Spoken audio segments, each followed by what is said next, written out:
Garoto do bairro. Fala pessoal, sou eu aqui de novo, Fagner Socilo no Papo de Salão e sempre muito bem acompanhado dele. Quem? Ele. Ah, sou eu, Fernando Benito. Cara da camisa rosa. Não, hoje é camisa branca. Pega o cara da camisa branca! Eu lembro desse negócio aí. Aquela sacada foi ótima.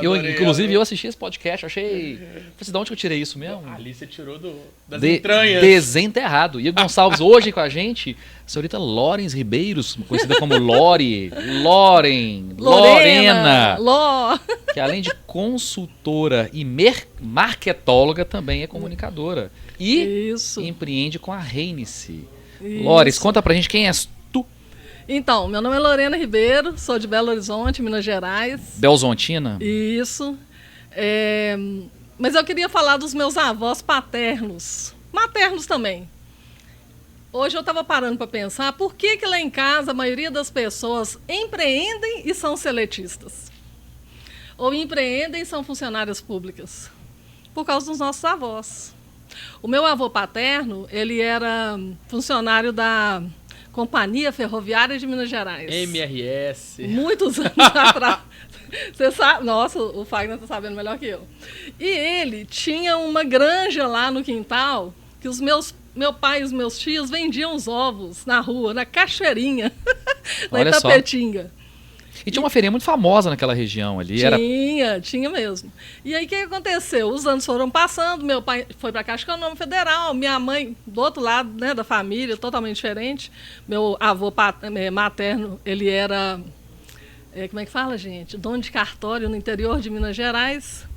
E a minha mãe era professora e vendia roupas. O meu pai, funcionário da Caixa, e começou a mexer com fotografia. Montou um estúdio de fotografia com os meus primos do lado da minha mãe. Entendeu?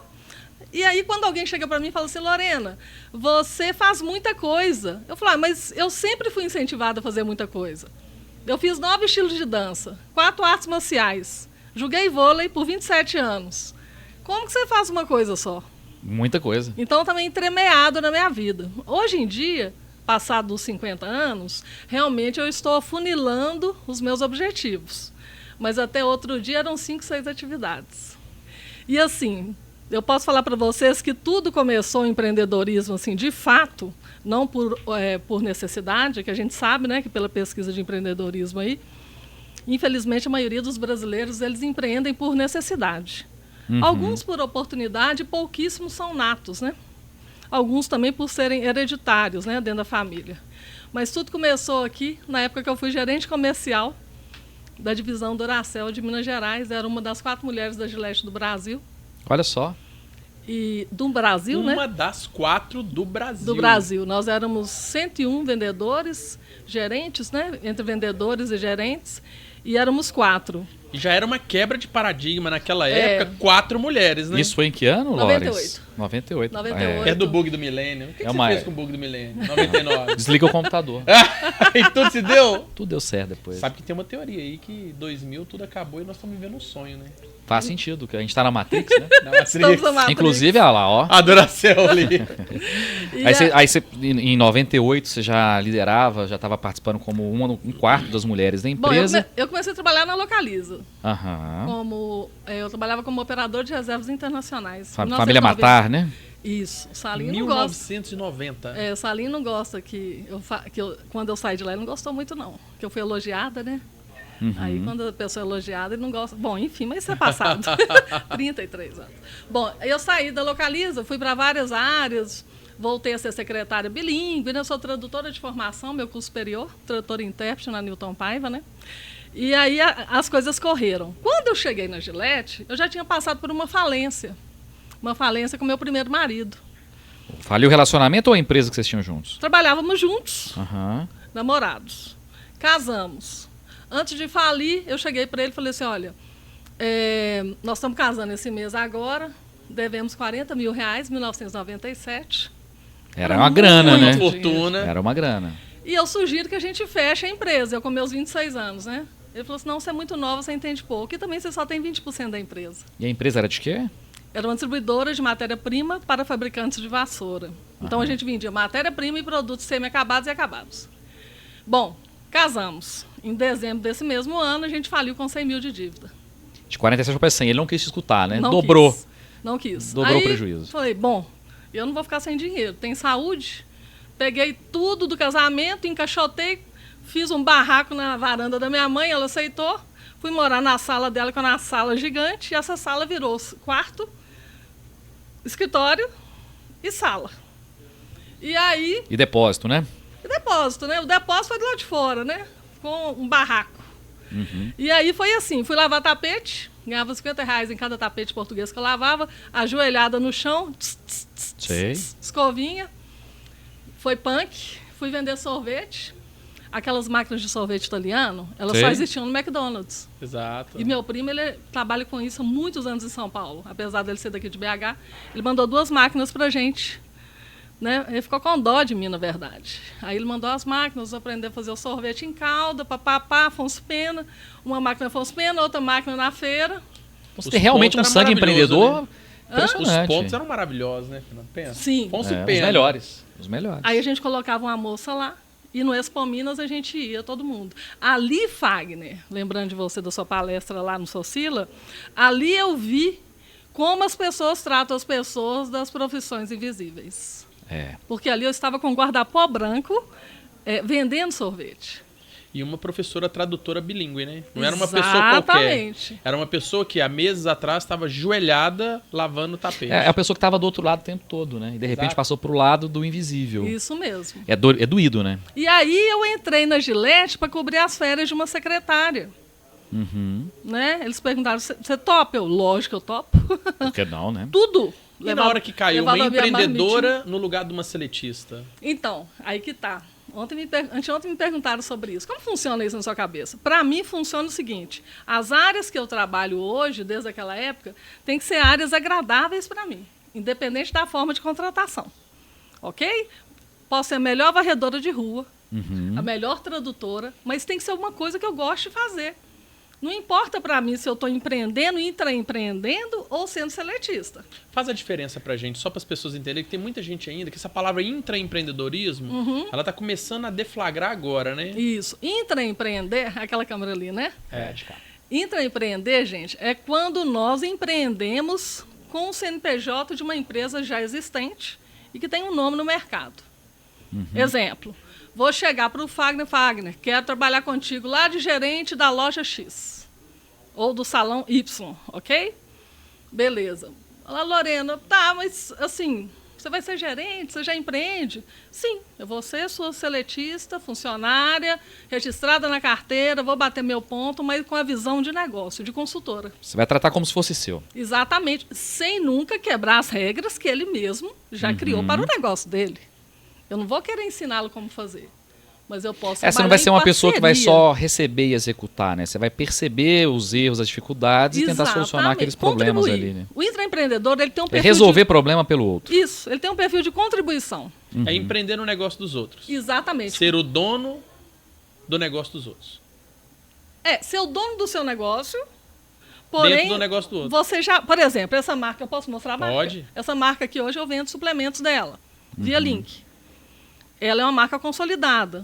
Né? Aqui nós temos a Bianga, XP Investimentos, e nós, especialistas afiliados. Então, eu vendo via link. Ok? Ok. Eu não estou utilizando o CNPJ de empresas que têm patrimônio, que têm estudo científico. Já bateram a cabeça, já erraram tudo que tinha que errar. Vou montar um suplemento ali. Não, você tem doutores aqui. Então, o que eu vou fazer? Eu vou aproveitar essa empresa, que já está consolidada, que tem estudo científico em suplementos, vou vender esses suplementos via link como afiliada mesmo, ok? E como afiliada eu recebo minha comissão todos os meses na minha conta corrente. Mais ou menos dia 15 de cada mês, referente ao mês anterior. Então, isso é um intraempreender. Quando eu intraempreendo em empresas de serviços, por exemplo... desde que isso seja claro para o dono do negócio, para os donos do negócio, porque às vezes não é claro. Às vezes você também não tem um plano de carreira bem definido. Mas mesmo que você não tenha, se você já tem a veia intraempreendedora, você vai cair nas graças de quem é dono do negócio. Porque provavelmente... Você vai trazer resultado, né? Vai trazer resultado. Eu vou dar um exemplo simples. Lá na Localiza, em 1990, eu comecei como recepcionista. Eu estava na faculdade.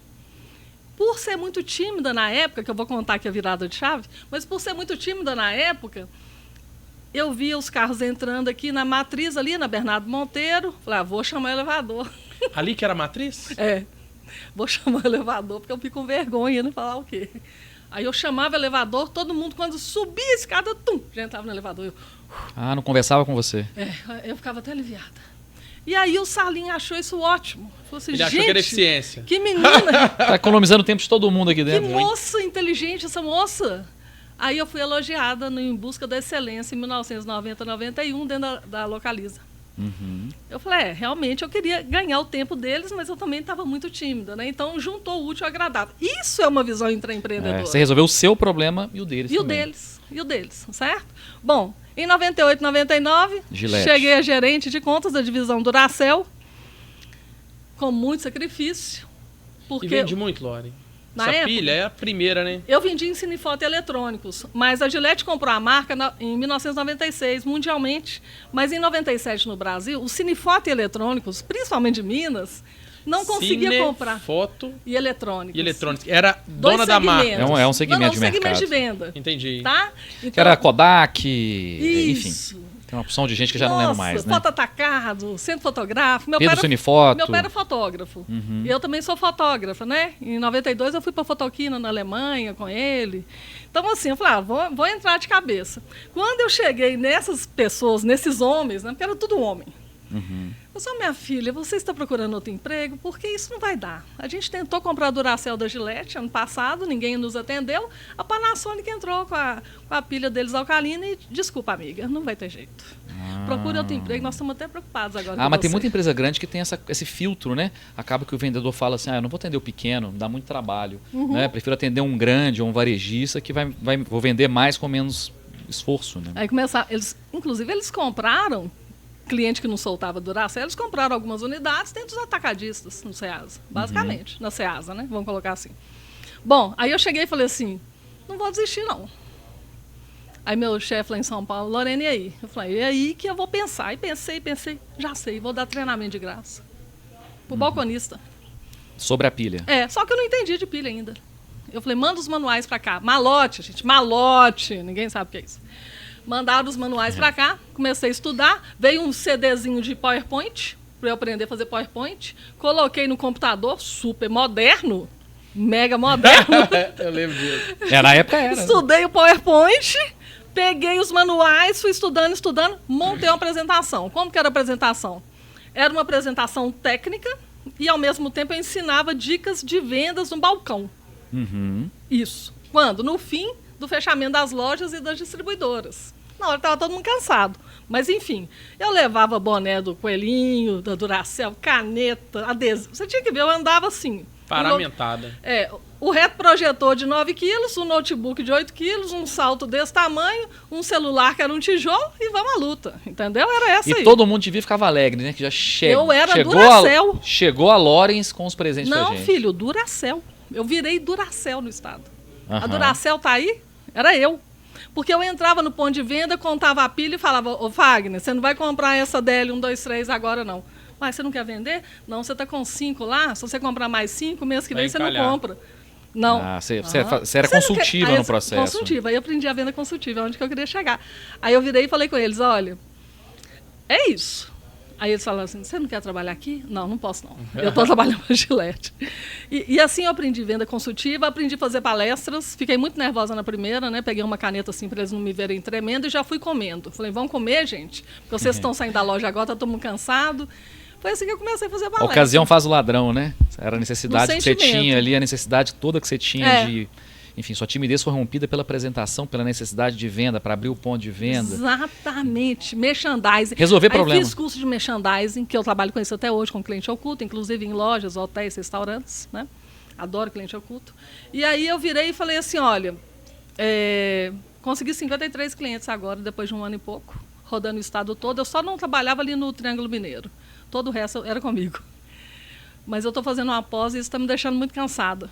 Ô, Lores, e depois de tanto desafio assim, para romper medos que você tinha, qual que é a dica que você dá para as pessoas que de repente deixam de fazer as coisas por medo?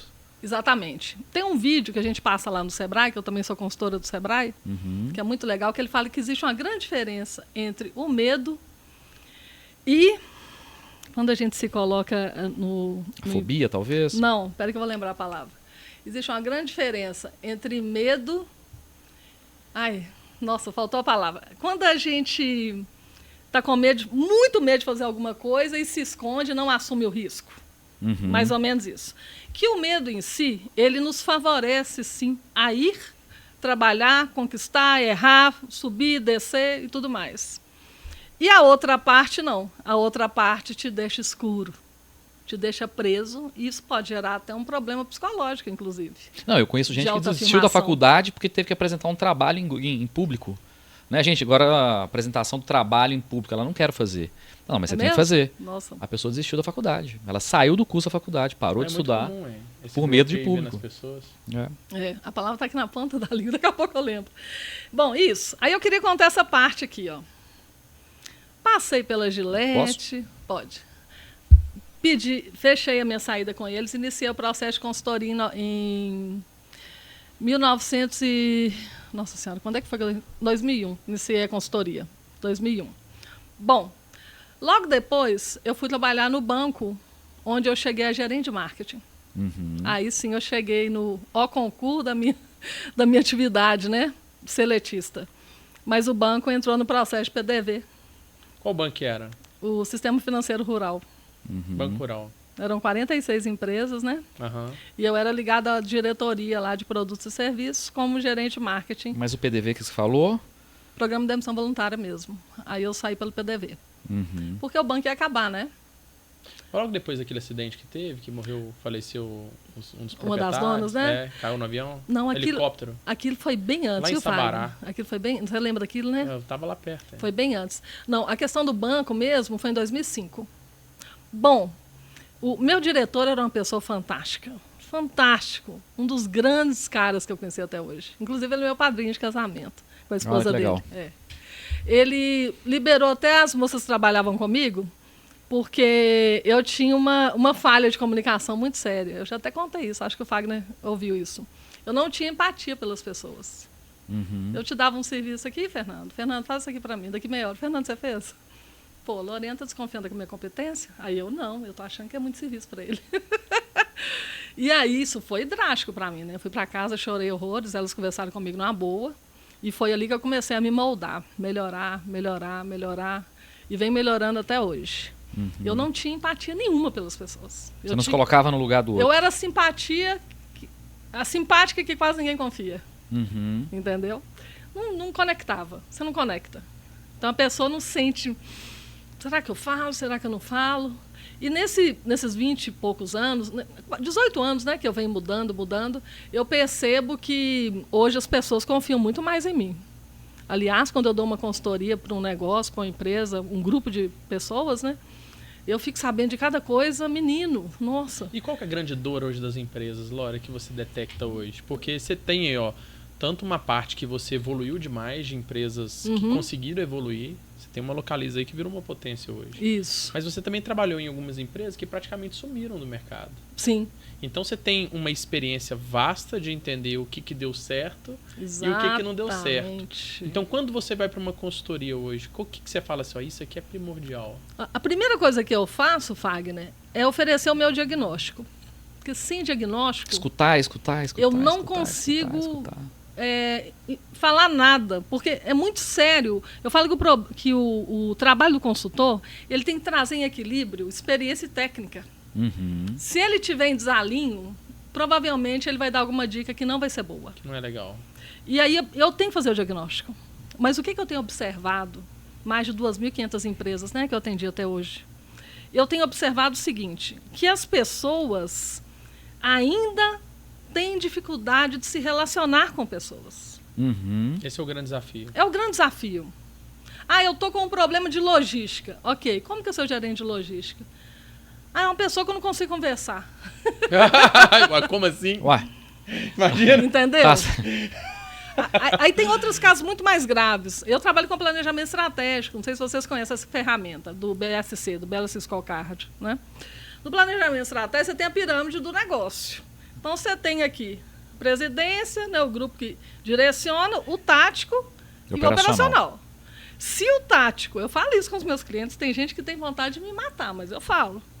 Se o tático não for o quê? Empoderado para o operacional, você não pode exigir do tático uma solução. Não vai funcionar nunca. Você não empoderou. Você não tem respeito das pessoas que estão sendo lideradas. Exatamente, ele está virando o quê? Um garoto de recados? Mas você acredita que essa cadeia hierárquica ela nem funciona ainda? Muito forte? Olha... Está cada vez mais achatada, né? Nós falamos disso no último podcast aqui, você lembra? E eu falo sobre isso em marketing digital. Porque o marketing digital é o seguinte, ele é inclusivo, horizontal e ele não tem menor intenção em estratificar. É isso aí. O mundo real, ele é exclusivo, ele é hierárquico e ele não é nada social. Você tem pessoas maiores do que empresas, do que grandes corporações. Vamos pegar um exemplo pequeno aqui. Verdade. O Cristiano Ronaldo. Com, sei lá, seus 619 milhões de seguidores no Instagram. Se a gente pegar aí todas as empresas de esporte, talvez não dá os seguidores dele. Exatamente. E ele é o garoto propaganda dessas grandes empresas. E quando você pega só o faturamento dele isolado por tudo aquilo que ele recebe, você pega uma grande corporação, ele supera, né? Ele faz inveja a todo mundo. Ô, Fagner, e ele é o quê? Ele é omnichannel. O que é omnichannel? São os dois canais juntos, o online e o offline. Ele tem os patrocínios offline, mas ele é muito forte no online. Normalmente, uma empresa que procura o equilíbrio do omnichannel, ela vai ter um resultado melhor. Mas ela tem que entender que são mundos diferentes. E agora a gente tem o metaverso. Que é um absurdo, que é um terceiro mundo. Que ainda não pegou. A terceira vez que eles lançam um metaverso que não pegou ainda, mas uma hora vai pegar. Mas tem empresas assim como aconteceu com várias redes sociais que não pegaram e de repente pegaram e uma substituíram a outra. Verdade. Eu sou prova viva disso de quando aconteceu com o Orkut. O Orkut era uma potência absurda e ninguém falou assim, não vai ter mais nada que vai superar. E de repente, no instalar de dedos, o que apareceu da noite pro dia? Facebook apagou e enterrou o Orkut. E nós estamos caminhando aí para uma nova geração de novas redes sociais que preparem. A gente acha que o Instagram, o Facebook, o TikTok é uma potência. Esses caras estão nascendo rápido demais, estão crescendo rápido demais. A aposta dessa galera toda era justamente o metaverso, né? Vamos ver o que está sendo desenhado. Fernando, porque o TikTok botou as regras pro Instagram. Isso mesmo. Processo de monetização, processo de venda, processo de tudo é absurdo. Toda hora aparece alguma coisa que vai. Eu fui booktoker no TikTok. Usuários, né? Eu te contei isso? Aí. Sabe o que é booktoker? Não. Então, ano passado, fui contratada por eles, via agência de São Paulo. Booktoker, de livro mesmo. É uma empresa? Não. É uma atividade. Existem booktoker, mas tudo, a maioria é menos de 30 anos. Eles falam de livros, de filmes, sobre jogos. Eu vi essa oportunidade seguinte, me pediram para fazer lives de 2 horas por dia. Nossa Senhora. Foi punk. Eu não fiz todos os dias. Mas o que eu pensei? O que eu vou trazer para as pessoas que possam atraí-las, segurá-las por 2 horas? É uma retenção absurda. Que é algo que eu não faço. Já sei, vou ler livro. Vou ler livro. Sensacional. Eu não tenho tempo de ler livro. Tem gente que quer e não tem tempo, mas está disposto a ouvir. Exatamente. Você tem tempo, mas você precisa começou a narrar e começa livros, a ler. É isso? Aí eu li 4 livros em 5 meses. Pegava lá 9h30 da noite. 2 Após horas. me formar e começou a narrar. Narrar e as pessoas me vendo, algumas acordadas, eu via que tinha muita Interagindo. conversa, aí eu interagia naquele parágrafo, dava uma paradinha e o Esse mundo é muito louco, é cada coisa que é possível, e o né? restante dormindo. Bom, esse livro, inclusive, eu participei ano passado com a Cris Ferreira, que agora é com elas, né? Isso. São 50 Onde que encontra esse livro? conosco. E como é que eles te encontram? Diretamente com você. Comigo. E como é que eles vão Pode te ser achar, na Lawrence? Reinice, _ oficial. Reinice, no Instagram, Reinice, tudo junto, _ oficial. Pode ser Café Delas Oficial também. Café Delas. E ainda tem um particular ainda, o seu, qual que é? O meu dos suplementos, Lorena Ribeiro Nogueira. São 3 perfis. 3 perfis. Marketing. Ô, Lawrence, multifacetária. mas voltando naquela parte das dores que o Fagner perguntou, né? As maiores dores das empresas que te contratam como consultora, né? Você falou que é do relacionamento intrapessoal, né? Interpessoal. Né? Mas por quê? Assim, você acha que as pessoas estão se desconectando do mundo de pessoas? Olha, para eu te falar isso, eu passei por muita coisa esses anos. Pois é, eu não vou desperdiçar essa oportunidade nunca de descobrir. E eu acredito que é de grande responsabilidade quando eu falo alguma coisa, porque assim, as pessoas costumam me ouvir. E quando eu vou dar consultoria, às vezes, em áreas que eu não entro, eu tenho dica com outros consultores, mas no diagnóstico eu percebo que tem áreas que realmente não dá para mim. Eu só fiz o diagnóstico ali, sabe? Você falou um pouquinho, eu lembrei de uma empresa que eu trabalhei nos anos 2000 e poucos, que uma área não conversava com a outra. Exatamente. Porque o financeiro tinha rixa com o comercial tinha rixa com o jurídico, e ninguém se comunicava. Exatamente. Né? Então, poxa, se... Eu não vou falar o nome da empresa, não vou falar o nome do empreendedor, mas você sabe, a gente trabalhou junto muito tempo. É com você que eu tô falando. Olha, lá no banco, inclusive, o meu diretor me colocou interlocutora de 9 áreas. Eu me senti numa Porque as áreas não se comunicaram, você ficou ali intermediando todo mundo. Eu trabalhava o quê? As vaidades, principalmente. 2.400 colaboradores. Me indicaram um livro agora que chama Ego alguma coisa, eu vou lembrar e vou falar com vocês. Gente, olha, o meu marido, ele fala muito isso, ele é mestre em literatura e arte, professor e tradutor juramentado espanhol. Uau. É um cara que começou do zero, você até conheceu lá, né, no evento. O Marcelo fala o seguinte, humildade sempre. Inclusive a Hennessy tem 2 setas, né, que significa o símbolo africano. Mas o que é humildade? Todo mundo fala em humildade, mas o que é humildade? Ter humildade é ter qual habilidade ou qual característica? Humildade não é ser capacho, primeira coisa. Humildade é ter consciência daquilo que você veio fazer e também ter a capacidade de não se colocar melhor que ninguém.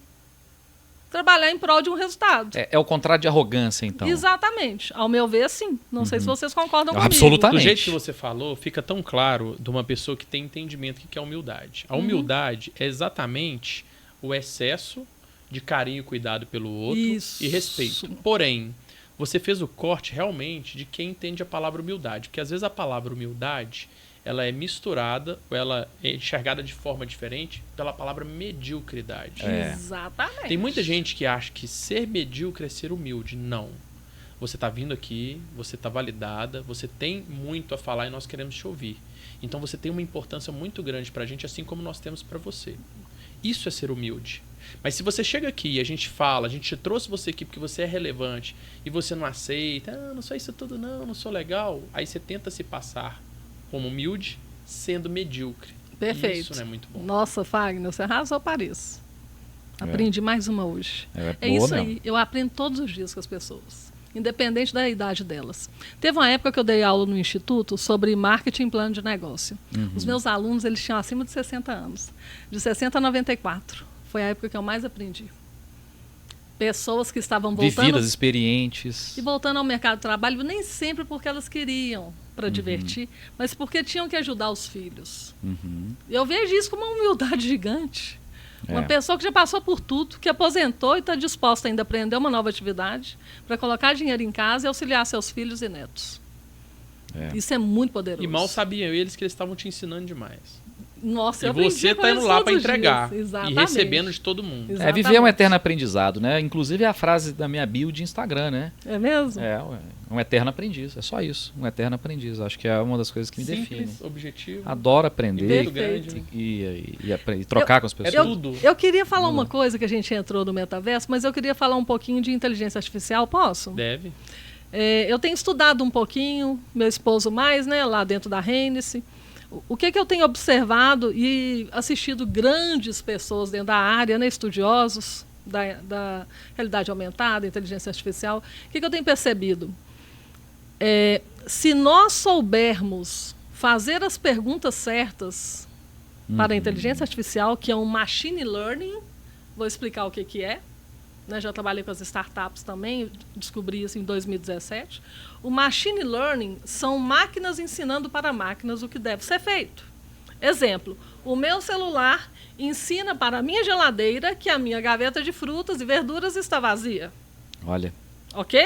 A minha gaveta vai informar para o meu celular que ela está mais leve, então a gaveta informa para a geladeira informa para o celular e está na hora de fazer compras. O networking funciona de forma efetiva, né?